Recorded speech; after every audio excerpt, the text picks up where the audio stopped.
Buongiorno a tutti, bentornati a Parlando Liberamente, la nostra intervista settimanale con i protagonisti della politica, dell'attualità, del giornalismo. Oggi abbiamo con noi il direttore responsabile di Libero, Mario Secchi, che dovrebbe già essere in collegamento. Ci sei, direttore? Eccomi qua, buongiorno a tutti, ciao Giovanni. Bentornato su Radio Libertà.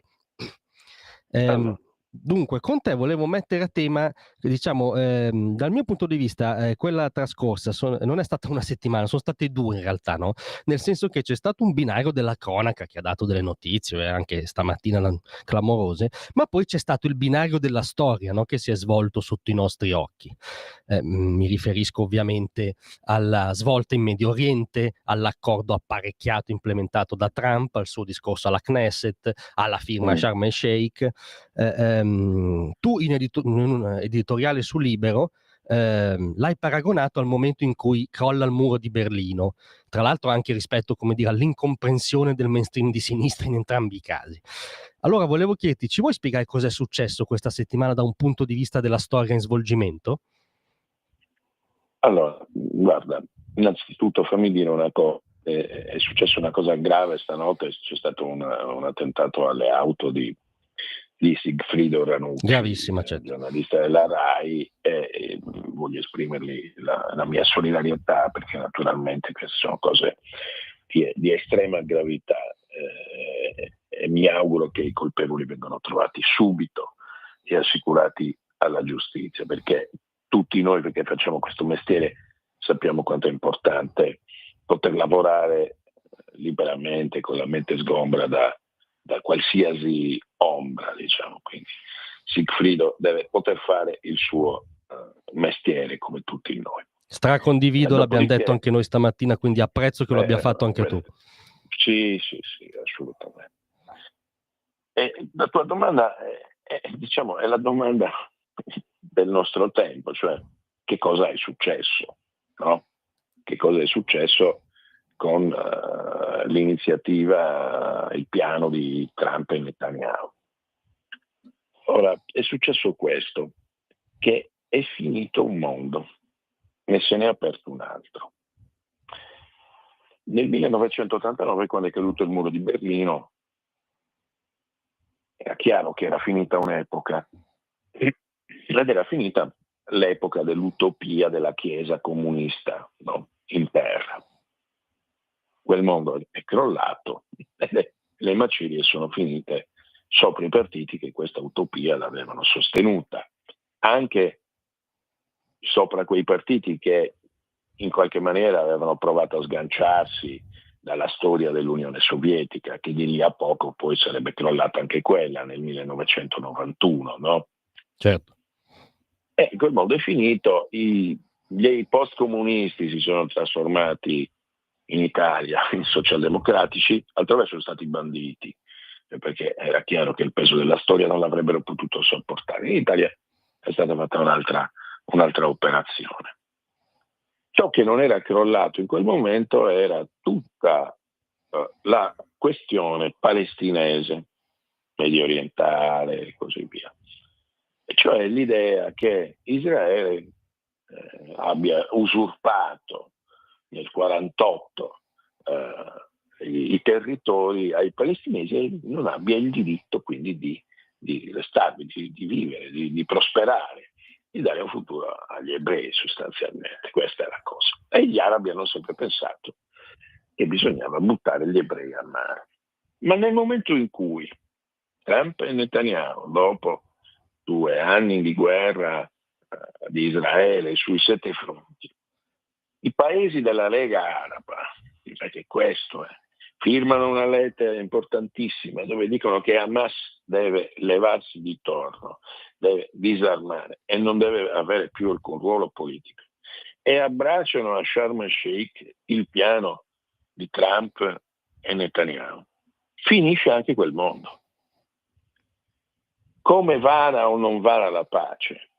Dal punto di vista però delle idee, di quello che sta succedendo davvero in Medio Oriente, questa è una svolta enorme ed è un altro muro che cade, è un altro pilastro abbattuto che fa parte della retorica, dei dogmi della sinistra italiana, che dalla fine degli anni, dal 67 diciamo, ha fatto della questione palestinese una bandiera da agitare contro le destre, contro i partiti centristi, contro naturalmente i sionisti, contro gli ebrei e così via, diventando perfino purtroppo l'utile idiota di Hamas nelle ultime vicende che conosciamo dal 7 ottobre in poi. Ecco perché quello che è successo è una cosa di enorme importanza, di grandissimo impatto storico, e sono due cadute che nel giro di meno di 40 anni coinvolgono la sinistra italiana. Prima il crollo del muro di Berlino e adesso quello nel 1989 e adesso nel 2025 il crollo del mito della questione palestinese. Hanno la possibilità di abbracciare la pace, perfino di costruire un percorso per i due stati, lo facciano.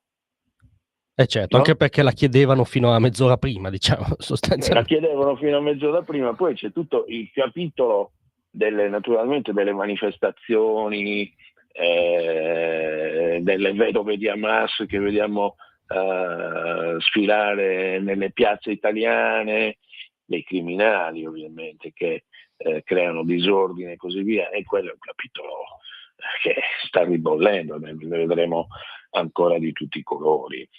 Certo, lo affronteremo anche, ma volevo chiederti prima, mi ha colpito molto che tu più volte hai parlato del piano Trump-Netanyahu, no? Sì. Come mai, io ho notato, non so se condividi, un tentativo palese invece, diciamo, del mainstream giornalistico intellettuale di separare queste due figure, queste due leadership, addirittura di contrapporle, addirittura è passata la narrazione che Trump ha, come dire, fermato, cazziato, per dirla male, ridotto, diciamo, le ambizioni di Netanyahu. Invece perché a tuo giudizio bisogna parlare di piano Trump-Netanyahu? Ma è perché la guerra l'ha vinta Israele, cioè, non è che la guerra l'ha vinta Trump, di cui, come sai bene, io sono, come dire, un sostenitore, nel senso che penso che le politiche di questa amministrazione possano dare non solo una mano all'America a tornare al centro della scena, come io spero per il bene dell'Occidente, ma possono aiutare l'Europa a svegliarsi. Questo è il punto vero. Quindi, certo. Il piano nasce da una vittoria militare, che è quella di Israele prima di tutto, nonché anche una vittoria politica, perché ricordiamo tutti che dopo il 7 ottobre lo Stato di Israele sembrava sull'orlo di un collasso anche politico, e invece c'è stata una enorme reazione dello Stato di Israele, degli ebrei, dell'esercito, di tutte le istituzioni, e hanno combattuto su 7 fronti. Quindi questo è il primo punto, quindi c'è una vittoria militare netta. Non sto lì adesso, magari lo affrontiamo dopo a spiegare perché, però è di tutta evidenza. E la cosa interessante è che, diciamo, il racconto, la narrazione è quella di Donald Trump che arriva, rimette in ordine il bullo Netanyahu, il criminale, anzi come viene chiamato dalle opposizioni italiane, e praticamente accetta il piano americano e si mette, diciamo, a cuccia e scoppia la pace. Questa è la prima narrazione. Ovviamente è fatta per mostrificare ancora una volta Israele. Certo, a costo di, come dire, stendere un alone positivo su Trump, che era il mostro fino al giorno prima. Sì, ma è la cosa interessante. Nella gara tra i mostri che vede la sinistra sceglie di mostrificare Netanyahu perché è più comodo alla loro visione di questo momento, che poi non è una visione, la loro strategia, la strategia della piazza, non hanno una strategia istituzionale. È evidente, ci siamo al paradosso che c'è la pace, diciamo così, o comunque una tregua, e questi vanno in piazza. Per che cosa? Non si sa, non si capisce. O meglio, si capisce benissimo in realtà, è un altro disegno, non è quello della pace in Palestina, di cui non gliene importa niente, evidentemente. Quindi la prima fase è questa, ma siamo già in una seconda fase, Giovanni, che è interessantissima, e cioè siamo entrati dopo neanche 48 ore, diciamo, che il piano è stato firmato, anche da Hamas, bisogna ricordarlo, che ha accettato i termini, i 20 punti.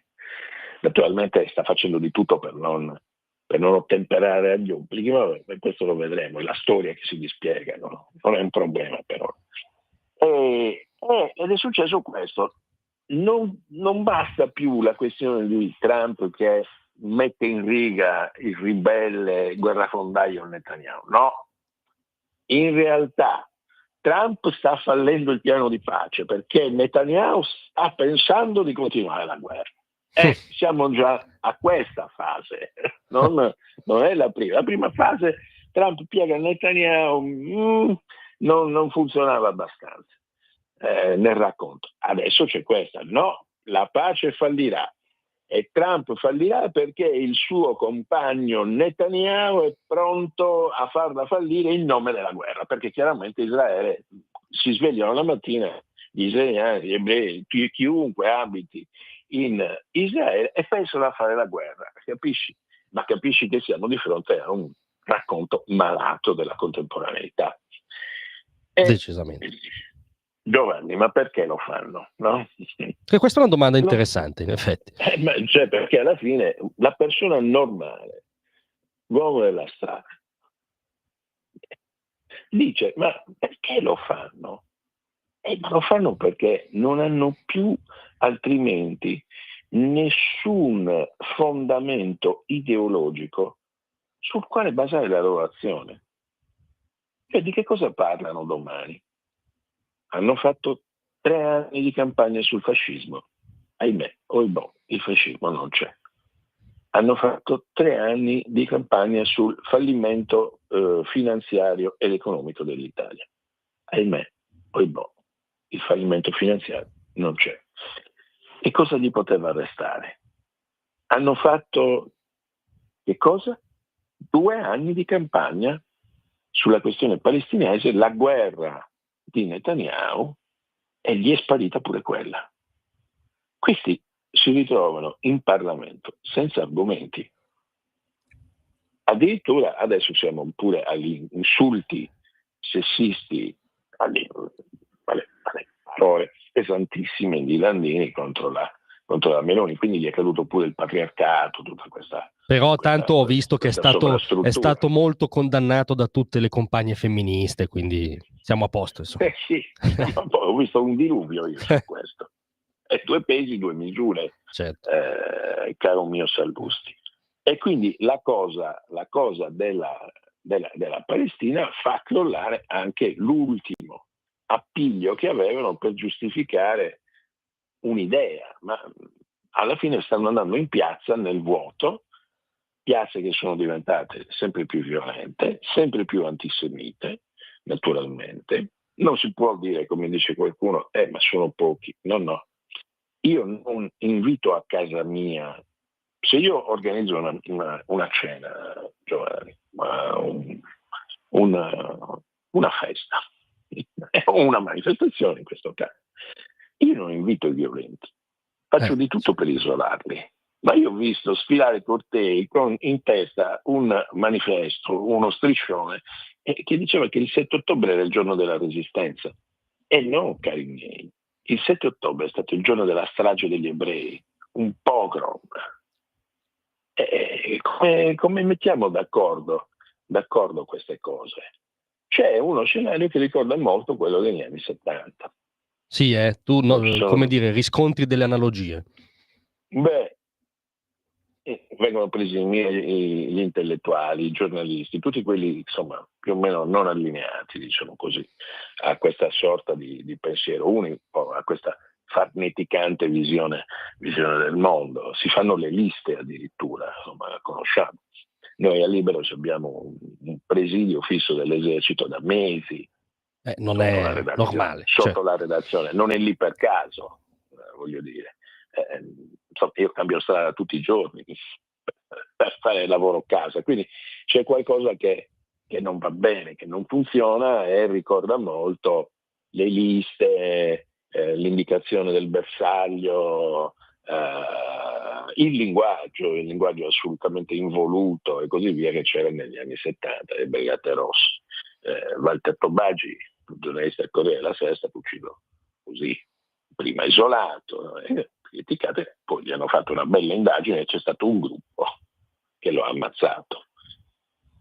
Certo. Ecco perché appunto bisogna stare attenti a che cosa fanno i giornalisti, leggere con attenzione quello che scrivono, soprattutto quelli diciamo che non hanno la visione comune e conformista della piazza, urlante, farneticante, cospirazionista.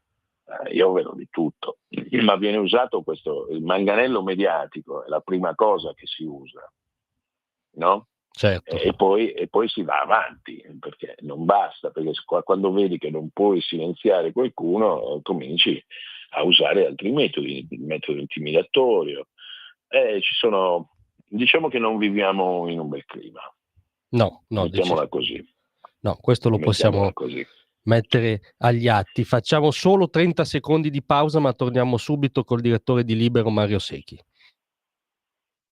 Un nuovo modo per sostenere la tua radio. Visita radiolibertà.net. Ti basta un click e potrai versare il tuo contributo volontario direttamente online. Potrai donare con ogni tipo di carta di credito, anche prepagata. Ti aspettiamo online su radiolibertà.net. Sostieni la tua radio con il tuo contributo volontario. Radio Libertà. La tua radio. Diamo voce alla nostra gente. Rieccoci di nuovo col direttore responsabile di Libero, Mario Secchi, che ci stava, come dire, sezionando questa involuzione, no, del mondo intellettuale, culturale, anche politico della sinistra, no? Però, perché quando vedo dei partiti, come dire, che siedono in Parlamento, che vanno a rimorchio di certi istinti, in effetti è preoccupante. Volevo chiederti, ma il cortocircuito all'ennesima, no, che mi ha colpito di più è che in questo modo mi sembra che i cosiddetti progressisti di fondo siano però i migliori alleati dei peggiori oscurantisti contemporanei, cioè non vedere che Israele sta combattendo proprio l'oscurantismo, la Sharia, l'oppressione della donna, l'impiccagione dell'omosessuale, no? La non distinzione tra peccato e reato. Come fanno a non vedere tutto questo? E Giovanni, questa è la vera questione, poi, cioè la non separazione della sinistra che sta nelle istituzioni con quella extraparlamentare piazzaiola che noi vediamo in azione da moltissimi mesi e con una escalation preoccupante. Cioè, noi abbiamo a ogni manifestazione decine e decine di agenti delle forze dell'ordine feriti. Cioè, e non sento una presa di distanza potente. Cioè, bisogna tagliare, cioè la sinistra deve tagliare i ponti con questa cosa. Ma lo dico con una certa anche preoccupazione, perché se non lo fanno rischiano di esserne travolti. Ma non ci sono vie di mezzo in questo scenario, in questa vicenda. Cioè, una cosa è criticare legittimamente Netanyahu. Io ho un'opinione diversa, appunto. E un'altra è passare, diciamo, dalla critica politica allo squadrismo. Di che cosa stiamo parlando? Cioè, non è possibile. E ancora di più, attenzione, e l'altro punto è avallare, assecondare, fomentare, favorire la character assassination di chi sostiene a ragion veduta posizioni opposte a quelle delle piazze pro-pari. Parlo di giornalisti, parlo di intellettuali, parlo di politici, anche grazie al cielo esistono. E questo, cioè, quello che sta avvenendo è una intimidazione nei confronti di pochi, poi siamo anche pochi, che fanno questo tipo di lavoro, cioè parlano. C'è un gruppo di giornalisti, intellettuali, così via, che non ha paura di parlare, persone qualificate, ottimi professionisti, che dicono che usano la ragione, non l'ideologia, non gli slogan, ma usano il cervello. Mi viene da cercano dire di come usava la ragione quel ragazzo a cui hanno sparato negli Stati Uniti. E c'è il caso Kerk, è tutto lì, ora, senza mischiare i piani, ovviamente, ci mancherebbe altro. Ma cioè, quello che sta accadendo a me pare abbastanza preoccupante. Penso che le istituzioni non ne abbiano ancora accolto appieno la gravità. Io non vedo tutta questa preoccupazione, insomma, per questo aspetto, cioè per il fatto che la libertà di esprimere le proprie opinioni e di scrivere, naturalmente, perché la scrittura è un elemento importantissimo, di andare in televisione a parlare e di offrire una visione diversa, stia subendo una compressione sempre più forte e insomma siamo alle minacce. Questo è il punto vero, cioè quando Francesca Albanesi dice che io non posso andare in TV, Insomma, no, non mi sembra un capolavoro democratico. Quando sempre la stessa Albanese, riferita a Paolo Mieli, che non mi sembra un pericoloso sovranista, l'ex direttore del Corriere della Sera, dice che bisogna aprire un'indagine sulla corruzione in Italia nel giornalismo sionista, ammazza, cioè, cos'altro deve succedere? Qua siamo all'impazzimento generale. Siamo all'acclamazione di queste persone, di questo personaggio qua. Non è l'unico, ma è lei la leader del movimento Pro Pagan.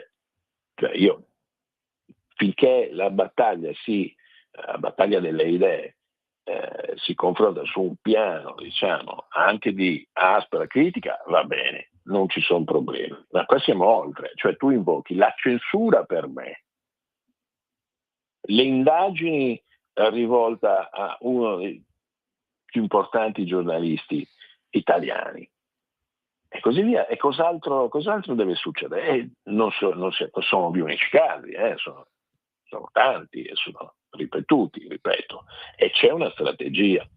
A me pare che si sia superato il limite. Certo, tra l'altro c'è stato anche...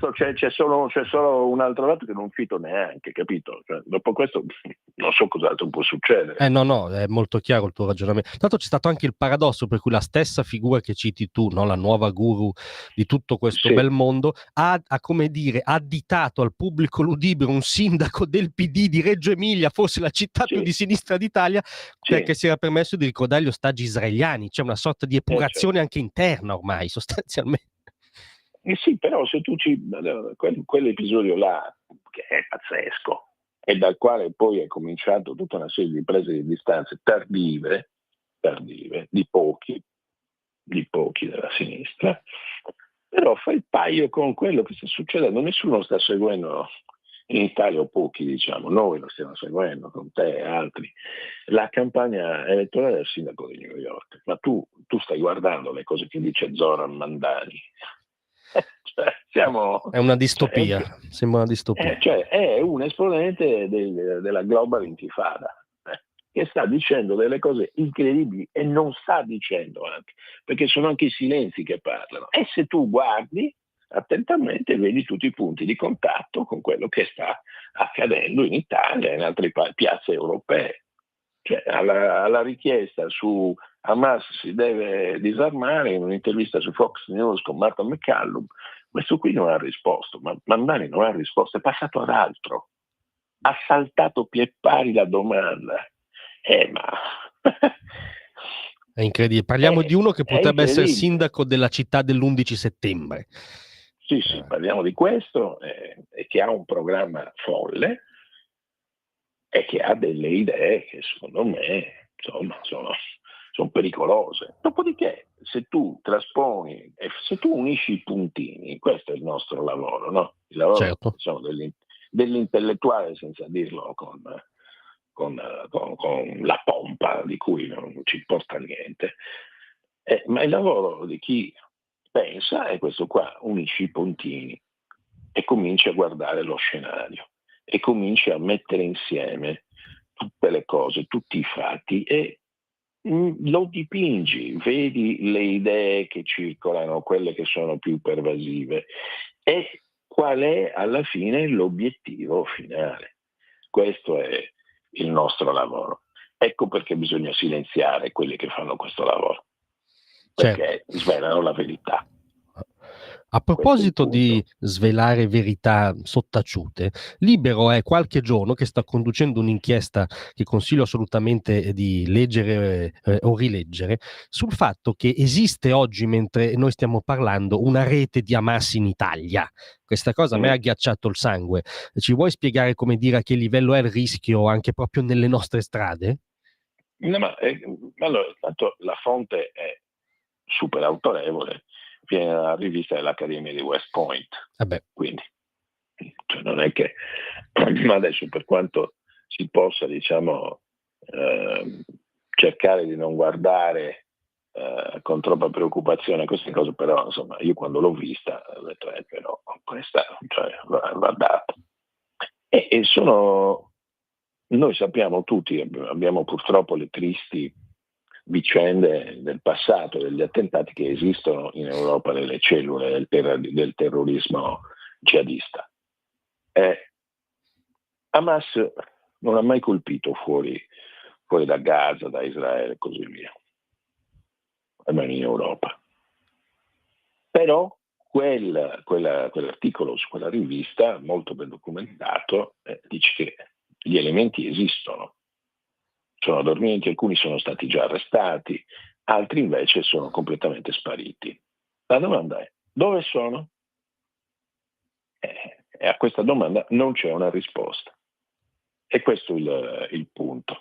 E se dobbiamo sempre fare il lavoro, diciamo, dell'analisi e così via, e non è, come dire, fantascienza dire che, visto il fallimento di Hamas a Gaza e la caduta, il crollo del piano di Sinwar, che era la mente dell'attentato, della strage del 7 ottobre, potrebbero anche decidere di spostare la guerra altrove.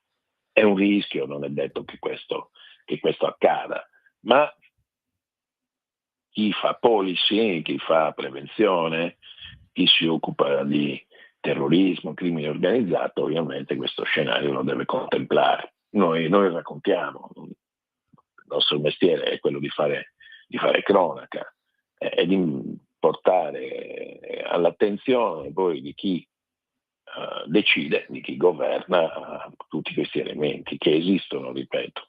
E questo è il punto.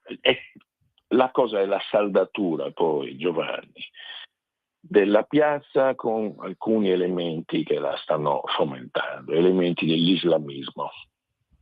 Questo è abbastanza, sta emergendo con vigore, con forza. Noi a Milano, insomma, lo vediamo, tutte le settimane c'è una manifestazione pro-Palestina, nel fine settimana.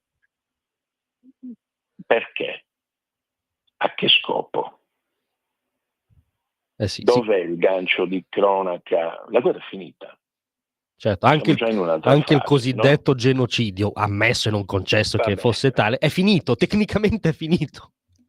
Sì, no, soprattutto non c'era. Sappiamo tutti certo, che non c'era nessun piano per fare il genocidio del popolo palestinese, non scherziamo, siamo all'abominio dal punto di vista dell'analisi della cronaca e della storia, ma quando mai? Ma non è questo il punto. Noi sappiamo tutti che sono state fatte delle campagne durante la guerra per appunto mostrificare Israele e così via. Sappiamo bene, l'esercito israeliano è il più studiato in tutto il mondo. L'esercito israeliano è l'unico che avvisa quando fa il blitz quando deve colpire gli obiettivi. E lo stanno studiando, sai perché, Giovanni? Tutti i capi militari delle nostre democrazie dell'Occidente studiano le tattiche dell'esercito israeliano, perché tutti pensano che un domani questo scenario di urban warfare, cioè di guerra urbana, possa coinvolgere anche noi. Questo è. Ecco perché viene studiato con enorme attenzione, naturalmente. Certo. E forse uno dei fattori principali che, come dire, sta tentando di evitare che si vada a parare lì è obiettivamente l'azione del presidente Trump, no? Io volevo chiederti, dopo questo accordo, comunque se lo si voglia vedere storico in Medio Oriente, ieri c'è stata una lunga telefonata con Putin e hanno fissato di vedersi a Budapest, e come dire, ci sono grandi aspettative sul fatto che si vada verso una svolta anche in quel senso. Nel frattempo c'è una guerra commerciale ormai dichiarata alla Cina, per cui Trump non vuole più subire quella che lui non reputa un'opa figlia della concorrenza sleale cinese. Quello che ti voglio chiedere è: il famoso isolazionista in realtà sta aprendo un nuovo secolo americano? La risposta è sì. Ovviamente in forme che sono quelle della contemporaneità, diverse, però lui sta aprendo un nuovo ciclo americano, interessantissimo, da osservare, da raccontare. È veramente la storia che si sta dispiegando davanti a noi. E era tutto annunciato poi, Giovanni, ma noi l'abbiamo raccontato questo, c'erano i documenti, c'era un documento tra l'altro bellissimo per come era formulato, perché dava proprio l'idea della strategia di Stephen Miran, che è il capo dei consiglieri economici della Casa Bianca, oggi membro del board della Federal Reserve, che diceva esattamente quello che avrebbero fatto. Naturalmente le sinistre, le globaliste, progressiste, gli intelligenti a prescindere pensavano che fosse tutta una barzelletta, che questi non avrebbero fatto, che quella era una campagna elettorale, che Trump avrebbe fatto come nel primo mandato, cioè male. E invece no, e invece è successo. Ha messo i dazi, ha cominciato a fare una revisione della postura strategica dell'esercito americano, ha cominciato a premere sull'Europa affinché responsabilmente partecipasse in maniera più incisiva alle spese della NATO, ha cominciato a mettere pressione sulla Russia in una maniera completamente diversa rispetto a quello che aveva fatto Biden, ha realizzato, mi dispiace che qualcuno sia affranto per questo, però ha portato a casa per ora almeno la tregua in Medio Oriente e almeno lo spunto sicuro per attuare un piano di pace e dare un futuro a Gaza e ai palestinesi. Allora, tutto questo che cos'è? Isolazionismo? È una nuova America, è un nuovo modo di fare politica. L'Occidente, cioè l'altro pezzo dell'Occidente che è rappresentato dall'Europa e da Israele, attenzione, dove sono alla fine le nostre radici, un pezzo della nostra storia, e ne deve prendere atto e deve essere conseguente.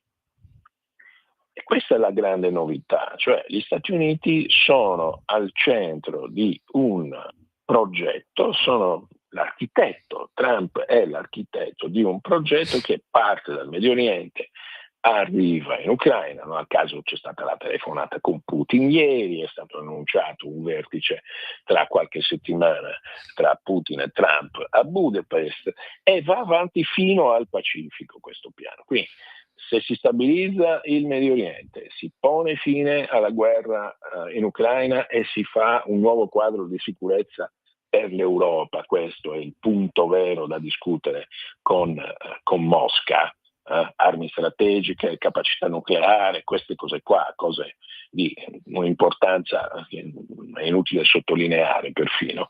Ecco, allora l'America potrà dedicarsi alla Cina, che è il vero avversario, Cina che è anche il nostro avversario, e pare che non l'abbiamo ancora capito quanto lo sia e quanto sia devastante per noi la presenza della Cina in questa maniera. No? Io mica dico che non dobbiamo fare commercio con i cinesi, non dobbiamo avere partnership, non dobbiamo scambiare beni, consumare, e naturalmente anche le idee sono importanti. Con la Cina ci devi fare i conti, ma non così. Scusa, hanno distrutto il mercato mondiale dell'acciaio, stanno massacrando la nostra manifattura, cos'altro dobbiamo fare? Sono penetrati ovunque in Occidente, praticano uno spionaggio incredibile, vedere che cosa è successo in questi giorni in Inghilterra, e quindi ecco perché è importante il progetto di Trump. Perfetto? No. Andrà tutto benissimo? Non credo. Alcune cose non funzioneranno, ma questa è la storia, vale per tutti.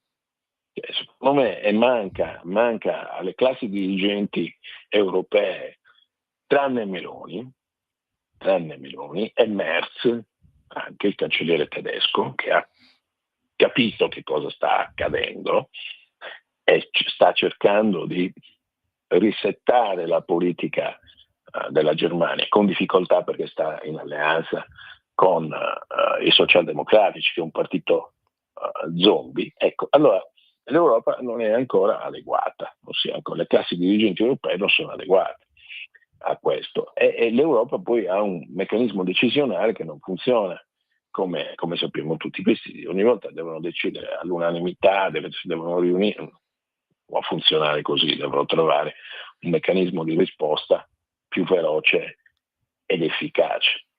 Insomma, però è chiaro che come dici tu, no?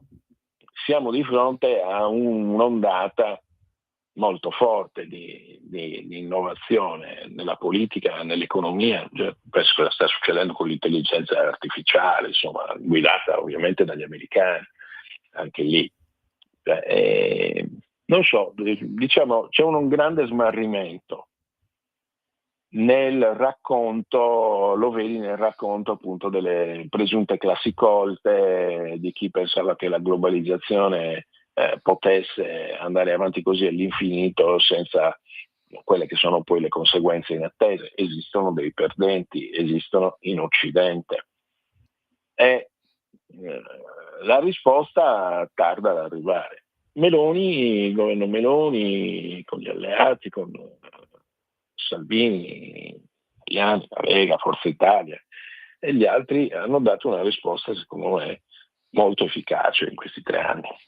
Tutti avevano previsto il crollo dell'Italia, l'Italia va avanti meglio degli altri, questo è il punto. Beh, diciamo che basta guardare oltre Alpi e fare un'analisi comparata, no? Insomma, mi pare che adesso io non è che voglio, però poi semmai non bisogna mai godere delle disgrazie altrui. No, però certo. Uno guarda la Francia e dice, beh ragazzi, voi fatevi pure tutte le vostre feste sulla Senna, però da noi si sta meglio in questo momento, un governo più stabile, e non abbiamo i casini sociali che hanno loro, cioè questo è il punto, cioè loro hanno problemi veri. Le nostre piazze rispetto su quell'aspetto là, no? Le piazze francesi sono più preoccupanti perché fanno vedere che è un processo di disfacimento della Quinta Repubblica molto più avanti, molto più grave. Noi abbiamo, dal punto di vista istituzionale, abbiamo la crisi della sinistra spaventosa, ma un governo stabile. Lì non c'è né il governo stabile, adesso è entrato in funzione da poco quello di Lecornu, ma è un governo d'emergenza, ovviamente. Non riescono a fare le riforme e hanno una sinistra che si è radicalizzata. Ecco, la sinistra italiana potrebbe raggiungere le vette di quella francese e quindi radicalizzarsi, islamizzarsi e così via. Sono più avanti nella crisi e noi abbiamo una possibilità invece di stabilizzare il tutto con un governo, una formula che funziona e che infatti ci invidiano, che è quella del centrodestra italiano. Questa è la cosa. Sì, questa è cronaca. In chiusura Mm, mm. ti volevo fare solo invece restringendo radicalmente lo zoom, ma una domanda anche che proprio mi viene anche in base alla tua lunga esperienza, no? Prima di cronista politico e sociale, poi di Sì, direttore di giornale, cioè ma il capo del principale sindacato italiano che dà tecnicamente della prostituta alla Presidente del Consiglio, mamma mia. cioè se io penso alla tradizione di Luciano Lama, di Giuseppe Di Sì. Vittorio, ma cioè c'è un'involuzione, come dire, drastica in questo mondo. Io credo che quando c'erano le regole, no, doveva dimettersi un secondo dopo, ecco, sostanzialmente. Ma è una cosa. Ieri ha giustificato questa cosa, io conosco Landini, e quando ho letto che lui giustificava la sua frase, dato della cortigiana, dicendo che è critica politica, cioè, non lo so io, ha messo un cascato nel braccio, ho detto vabbè, non è più arrampicarsi negli specchi solo, è proprio cadere in basso, non capire che cosa hai combinato. Perché lui dice no, ma è stare a corte, ah sì? Beh, insomma, Vabbè, se è così allora va bene, rivediamo la Treccani. ecco, esatto. In funzione del credo di Landini. Ignoranza non excusat, ma quella non è ignoranza. Lui ha detto quelle cose e le ha dette così, ma non dovrebbe scusarsi, voltare pagina e provare a fare bene il sindacalista, che non è quello che stiamo vedendo, almeno questa è la mia Certo. opinione. Ripeto, una pagina bruttissima, che però fa parte di quello che stiamo raccontando qui, cioè di un degrado delle classi progressiste della sinistra, che è figlio di uno smarrimento culturale, naturalmente, ma anche di una pochezza della sua classe dirigente. È evidente che non è adeguata, non hanno gli strumenti culturali per fare il salto. Loro sono passati dalla stagione dei dogmi alla stagione della totale incertezza, senza avere un'idea con cui sostituire i totem e i tabù che avevano eretto. È la caduta degli dei. Sì, direi che, come dire, il quadro definitivo noi non smetteremo di indagarlo, analizzarlo, e quindi ti riavremo, credo, presto volentieri ai nostri microfoni. Ma io ringrazio te, Giovanni, e do un saluto a tutti gli ascoltatori. Il tuo è un presidio di libertà, di nome e di fatto. Ti ringrazio perché nel nostro piccolo è il nostro obiettivo. Ti ringrazio molto, direttore, e ti auguro un buon lavoro. Buona giornata a tutti. A presto.